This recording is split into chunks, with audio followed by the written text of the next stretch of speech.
Karena memang tidak bisa kita itu melakukan pendampingan kepada peternak dalam hal ini anggota ya, yang berbeda status sosial, status ekonominya, status pendidikan mereka. Kita menggunakan satu klasifikasi penindakan, tidak bisa.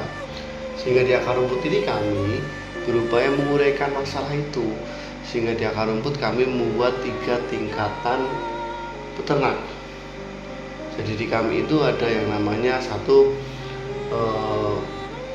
peternak hampir sejahtera, kemudian ada lagi peternak cukup sejahtera dan peternak sejahtera. Ini kami bedakan berdasarkan kondisi real hari itu. Bukan bermaksud kami membedakan anggota dalam kelas-kelas sosial, bukan seperti itu, tapi lebih pada mencari kelas untuk kami menemukan rumusan tepat dalam melakukan pendampingan.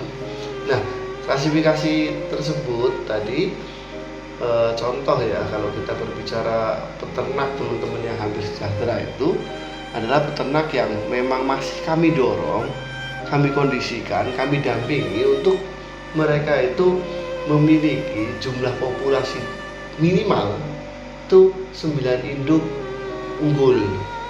Kenapa sih kami kok menggunakan angka 9 ya?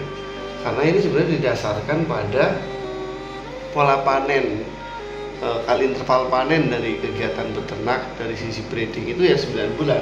Karena di breeding itu membutuhkan waktu 5 bulan untuk kambing bunting, kemudian ada waktu 4 bulan anakan kambing ini menyusu dan kemudian bisa dipanen.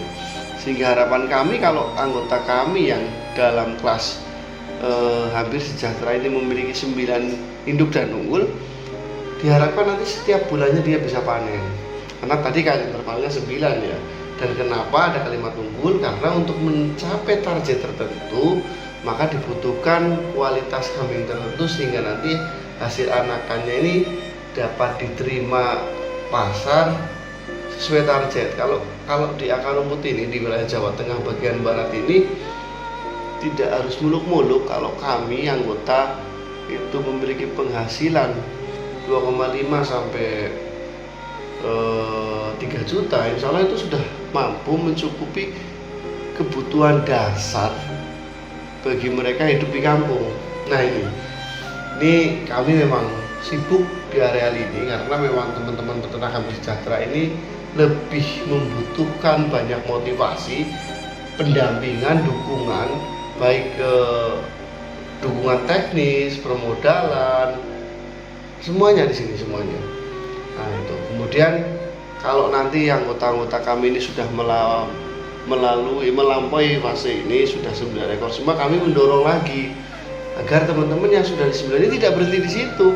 Bagaimana mereka itu menjadi peternak dengan label cukup sejahtera, di mana kami mentargetkan teman-teman anggota ini memiliki ternak dengan jumlah 18 ekor betina unggul dan produktif, sehingga diharapkan dengan kali interval 9 bulan itu maka di setiap bulan di kandang mereka itu ada 2 kelahiran dari 2 betina yang diharapkan jumlahnya adalah 4 ekor. Sehingga hitungan kami kalau teman-teman petani peternak ini sudah bisa menjual 4 bakalan setiap bulannya untuk hidup di kampung, mereka sudah bisa dikatakan cukup sejahtera, sehingga mereka itu punya ruang untuk mengembangkan diri karena mereka mampu mengcover kebutuhan pokok, ada sisa, kemudian dia bisa mengembangkan diri.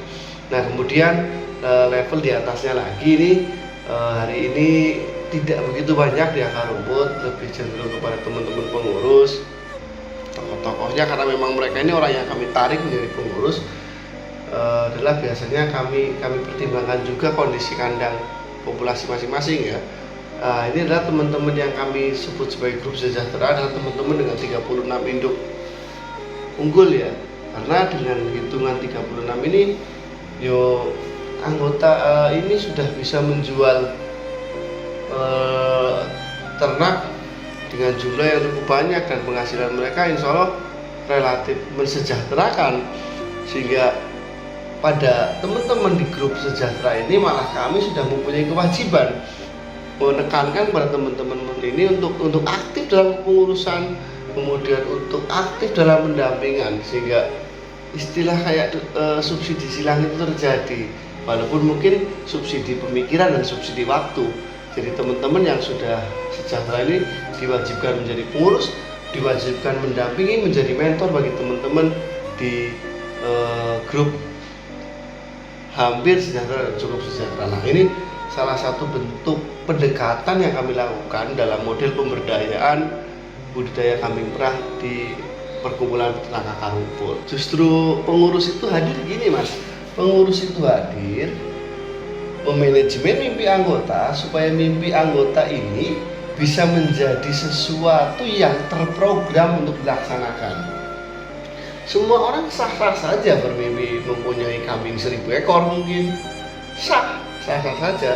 Tapi pada saat mimpi itu akan ditelurkan dalam sebuah realita, makanya harus dikonsep. Kalau hari ini baru punya 4 ekor betina, kemudian langsung bermimpi menjadi 1000 atau 100, paling tidak, wah itu nanti kita bikin konsepnya sulit. Tapi pada saat ini realitanya adalah punya kambing 5 ekor, maka kami menyodorkan gambaran apa-apa yang harus dilakukan supaya kambingnya segera menjadi 9. Nah nanti tidak berhenti di situ, yang sudah 9 ini kami sodorkan lagi program-program apa-apa yang harus dilakukan supaya kambingnya menjadi 18, menjadi 36, menjadi 50, 100 dan seterusnya. Kenapa seperti itu? Karena dalam dunia ternak ini lekat sekali dengan urusan teknis, sehingga gambaran yang akan dicapai oleh setiap anggota ini harus benar-benar gambaran terdekat dengan kondisi real dia hari ini. Artinya apa? Kalau kambingnya juga baru 4-5 ekor, mau belajar merah karena ini cempenya mungkin sudah disapi, ya udah belajar saja sama teman-teman yang sudah 9-15 ekor yang merahnya pakai tangan. Dia nggak perlu kita bawa ke tempat farm yang gede, mungkin studi banding ke peternakan yang sudah mekanis semua, mesin semua. Ini nggak matching nanti, nggak. Nah, yang bagian mimpi seperti itu ya teman-teman yang udah ratusan ekor ini. Itu kenapa kami membuat kelas-kelas yang berbeda dan memberikan mentor-mentor yang berbeda juga mas. Jadi di akar rumput ini kami mempunyai kebiasaan anggota A, mentormu adalah C. Kami yang tentukan itu. Supaya apa? Supaya ya itu tadi, si anggota ini memiliki gambaran, memiliki visi, memiliki mimpi, memiliki program, dan memiliki mentor sekaligus yang paling dekat dengan kondisi real dia hari ini. Itu seperti itu. Itu tadi mas, berarti kan satu adalah areal sumber daya manusia. Jadi kami mendampingi, kami memberikan konsep bagaimana anggota ini mencapai mimpi-mimpinya. Itu yang pertama yang kami lakukan di akar rumput. Selanjutnya ada aksi turun tangan sosial mas. Jadi akan sangat lambat pada saat kita hanya memberikan pendampingan dan tidak memberikan bantuan real dalam bentuk modal misalnya. Kami yang masih sangat kecil ini dengan susah payah membuat yang namanya LPK, Lembaga Pembiayaan Kelompok, di mana kami menghimpun iuran dari anggota yang salah satu uangnya ini kami gunakan untuk pembelanjaan induk-induk baru mas, yang kami sebar ke anggota-anggota tadi ini dengan sistem bagi hasil.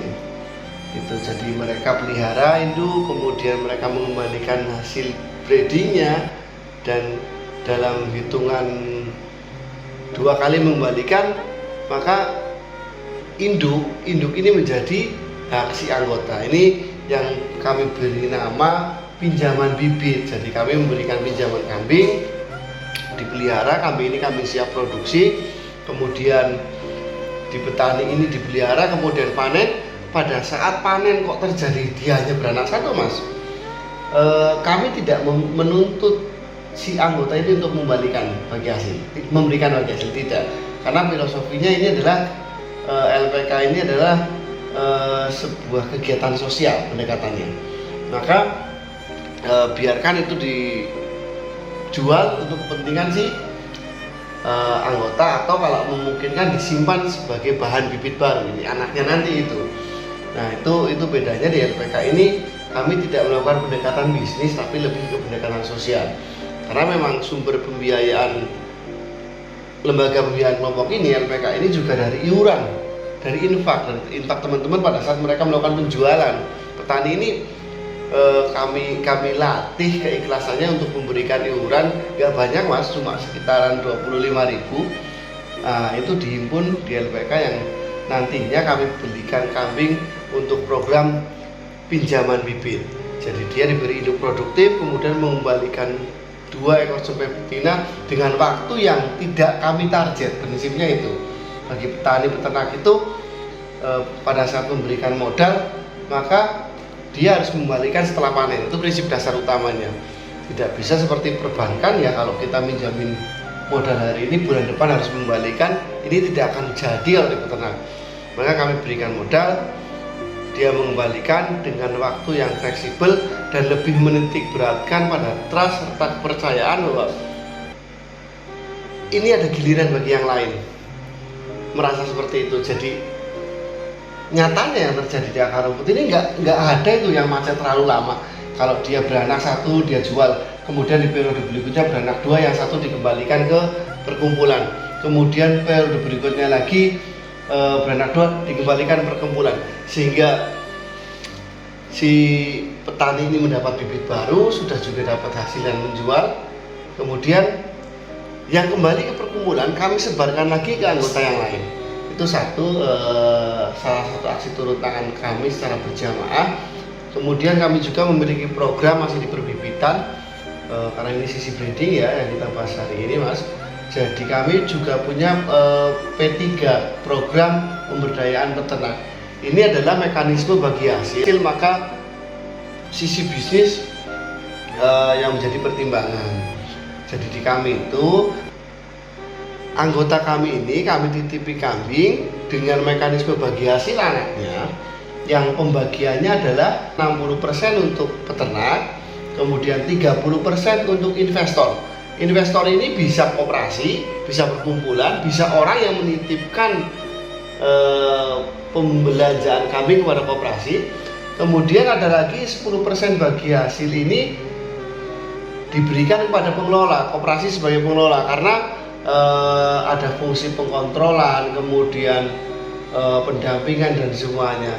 Bahkan ada pengobatan pun anggarannya adalah dari 10% itu tadi. Itu ya tadi, jadi ada LPK dengan program pinjaman bibit, kemudian ada P3 yang dilakukan oleh koperasi, dan ada beberapa program yang lain.